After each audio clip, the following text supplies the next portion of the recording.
Hujan deras yang mengguyur wilayah Kabupaten Gianyar, Bali, pada hari Rabu tak hanya membawa hawa sejuk, tetapi juga bencana.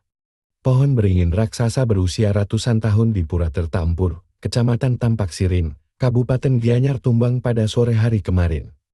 Pohon dengan diameter 8 meter dan tinggi menjulang 25 meter itu menimpa Palinggih Padmapura Tirta Empun dan bangunan ruang ganti pakaian. Peristiwa ini terjadi sekitar pukul 17.30 WITA. Pada saat kejadian, banyak wisatawan sedang beraktivitas di pura setempat. Pohon tumbang ke arah timur tak hanya menimpa Palinggih Padma, tetapi merusak atap bangunan ruang ganti sebelah utara dan merusak atap bangunan ruang pedam di bagian selatan. Kapolsek Tampak Siring AKP Ipoto, Agus Adi Wijaya mengatakan kejadian tersebut cukup mengkhawatirkan.